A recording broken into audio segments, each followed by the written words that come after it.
Now before we get started, let's address the elephant in the room. If you've been around Destiny content in recent months and years, you've probably seen a lot of players and a lot of creators talking about the Prismatic Getaway Artist Warlock.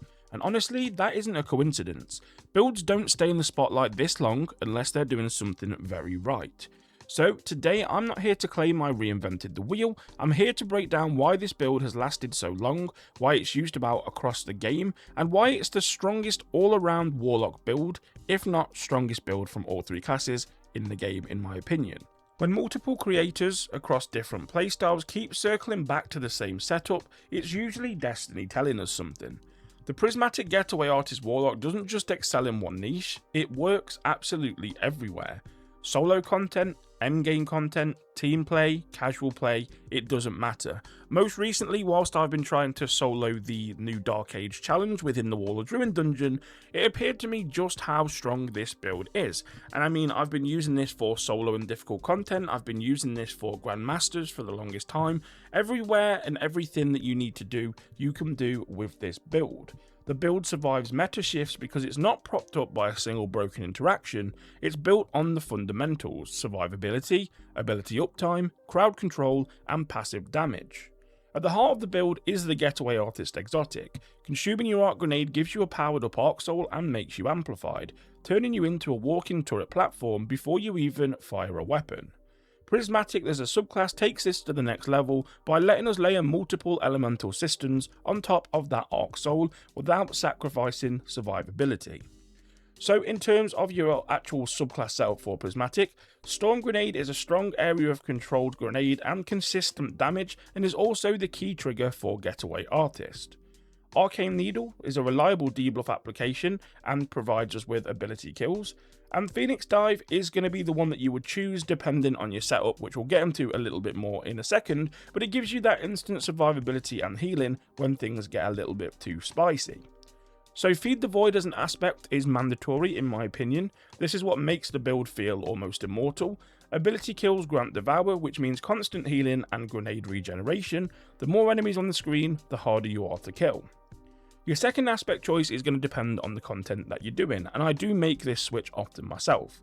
So Bleak Watcher is my go-to for high difficulty content or solo content. The stasis turret slows and freezes enemies and adds insane control and safety.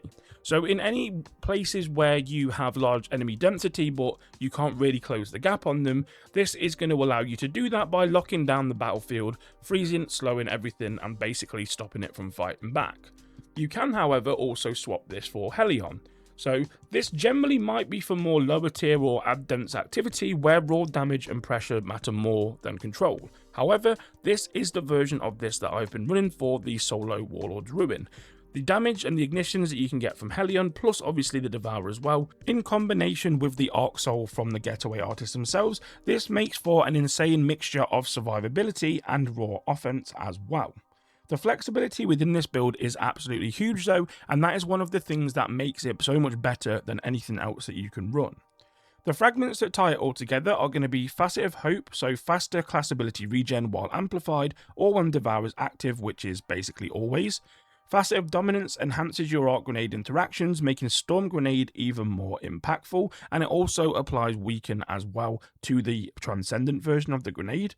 Facet of Ruin increases the effectiveness of your stasis shatter effects when running the Bleak Watcher, and then it of course also offers something to Hellion with ignition damage as well. We finally then take Facet of Resistance, which is extra survivability when surrounded, which pairs perfectly with Devour's playstyle. These fragments don't just boost damage, they reinforce the loop that keeps you alive and keeps you empowered. So realistically, the only things that you are going to change for this is if you are not running Hellion and you are instead using Bleak Watcher for specific content, I would then recommend changing from Phoenix Dive to Healing Rift. The reason for this is just because obviously when you have Phoenix Dive available, not only are you using it in a pinch to get some healing, you are mainly using it to proc Hellion. And of course using a Phoenix Dive is a lot quicker than casting a Healing Rift, even with the new changes of course where the Healing Rift allows you to continue moving whilst doing so. This is just the way I have it set up. I think it's better, of course it's preference, but that is my recommendation for what you should be doing. And again, in that situation, if you aren't running the Hellion and you're running Bleak Watcher instead, you do obviously have the freedom then to swap out Facet of Hope for something else of your choosing, because we don't rely on that class ability regen as much. Now, the other amazing thing about this build is, again, when it comes to this super, you have got complete freedom on choosing whichever one you want. Now, despite the fact that I very rarely find myself using the Winter's Wrath super, that is still definitely an option that you can use. Storm Trance is a lot better now these days, so if you've got ad-dense heavy activities or encounters, you can use that and then switch to something else when it requires more damage. You also have Song of Flame, which is still fantastic for the damage reduction that it holds. If you need to get an ally up in a pinch, you can pop this super, it will keep you alive while you do so. If you aren't too focused on using the super for damage and you just want some survivability whilst going at a boss with the Praxic Blade, you can pop this and do that as well. That is also a really good option with this. And then if you need one and done supers for just a quick burst of damage or a heavy hit on a big target or boss, you then have the choice of Nova Bomb Cataclysm or also the recently buffed Needle Storm. The tracking on this now provides a lot better tracking towards a priority target, so meaning it will go for bosses or yellow bar enemies rather than just targeting that one red bar Scion or Dreg that is in front of you. So this is also an option. And then of course you can do a quick swap to something like Matoya Doxia with Needle Storm in order to enhance that damage. So you've got complete freedom and customizability when it comes to your supers, which is also a really nice thing to have with this very versatile build setup. So in the interest of keeping this video short, sweet and concise, I'm now just going to pop up a little cheat sheet of data of just all what the various different aspects of this subclass offer us in terms of build utility, damage, survivability, all that kind of stuff. Just have a brief pause, have a little scan over it guys, and you'll see just how much is going on under the hood of this build in terms of the debuffs, the damage buffs, the ability regen, all the things that are going on, because I really want you to just understand just how incredible this is, as well as being one of the most easy to play builds in the entire game. So moving on from there, let's talk about weapons, because quite honestly guys, you have complete freedom to customize your weapon loadouts as you wish. Of course, you're going to want to include champion stunning capabilities within this, but quite honestly, there are no requirements in any slot for weapons, only the most meta, the most strong for whatever it is that you are doing. Of course, it goes without saying that during Renegades and in this current period of the game, the Praxic Blade is absolutely incredible, so of course, you can work with that. What I will say is because of all the different elemental affinities that we have as part of our subclass setup, any weapons that have elemental honing on them are going to be absolutely fantastic. So I've been using this Festival Flight quite a lot with Demolitionist and elemental honing on it, and when you have that ×5 stack of elemental honing, you are going to be doing a ton of extra damage with this.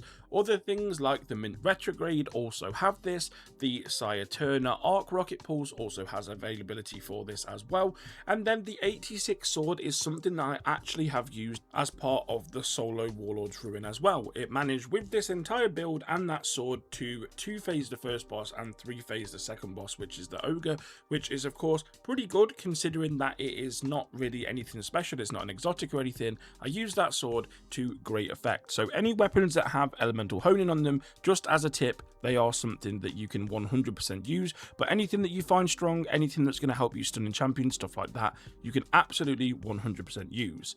Again, because I want this build to stand the test of time, I'm not really going to spend any time going through seasonal artifact mods because none of them are required and this build has been being ran without these. So anything that comes along that can enhance this build further, by all means take them from the artifact. The only real things that I would say that are going to be, really good right now is if you are using that Praxic Blade, take advantage of all the things like combination Argent Blade and Sword Storm combo because they are obviously going to enhance the damage with that weapon. So in terms of your stats guys, everything that you want to be doing is getting as close as you can to 200 in your grenade stat. Not only is this giving you the grenades back as quickly as possible, but also the damage of Hellion and the damage of the Arc Soul also scale off of this as well. Meaning that if you can get up to 200 in your grenade stat, you are going to be doing an extra 65% damage, which is absolutely insane considering that the Arc Soul buddy already applies Jolt, and we also have Weaken when it comes with the Transcendence Grenade, the Helion's doing more damage scaled up as well if that's what you're using, so you 100% want your grenade stat to be up to 200. If you can't get that close with your actual armor stats themselves, then you want to add some grenade fonts onto your gloves to get that up as close as it can be. Otherwise, for your stats, it's going to be preference and whatever the armor sets you have obviously can give you, but I normally focus on getting that 200 or close to from discipline, then super, and whatever then is your preference after that. So up on screen now are the mods if you want to copy those. As you can see, the main gist of this is having ashes to assets on our helmet in order to get super back for our grenade kills, and then everything else is built into grenade regen and maximizing what we're doing with grenades, and then some elemental resistances on our chest piece. So guys, the build loop for this one is going to be very simple. You're going to hold down your grenade button, which will consume your storm grenade. This will proc our Arc Soul Buddy from our Getaway Artists, and also if you're running Bleak Watcher, this will drop the stasis turret on the ground as well. The turret is going to go to town, starting slowing and freezing things. You'll be getting the additional shatter damage from Facet of Ruin, and the Arc Soul is going to be damaging enemies scaled off of our grenade stat, and it's also going to be jolting enemies as well because of Facet of Dominance. This means we can also stun overload champions just by use of our Arc Soul Buddy. If you're using Hellion instead of Bleak Watcher, exactly the same thing, but you want to consume your grenade to get your Arc Buddy, and then you'll want to use your Phoenix Dive in order to proc Hellion. So then you're going to have your Arc Soul Buddy damaging and jolting targets, and you're also going to have your Hellion damaging and scorching targets, all scaling off that grenade stat damage.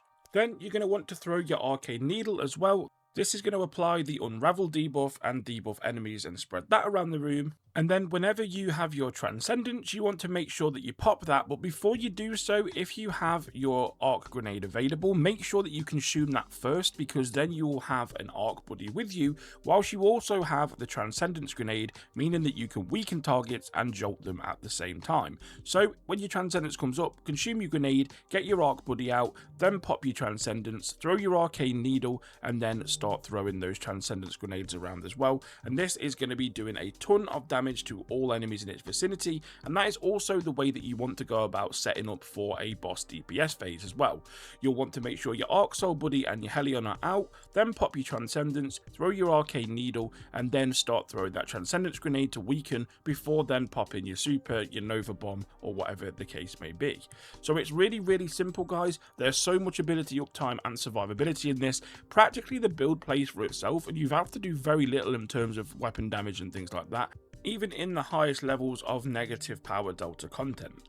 So I hope this really helped you guys out. For those of you that hadn't really messed around with this build before, maybe you just try and Warlock out for the first time, maybe you are a newer player, this is definitely a build that should always be a mainstay within your arsenal. And for those of you that have regularly used this build as well, let me know down in the comments below anything that you do differently that potentially may improve this build for myself and for other people. I'm always here to hear new fresh ideas and how to improve things, so we're all using the best things and having the most fun. Anyway guys, as always, I appreciate your viewership, and if you do want to go that extra mile to support the channel, make sure to leave a like and consider subscribing, but I will leave that decision in your guys' hands. Anyway, have a great day, and I'll catch you next time. Bye bye.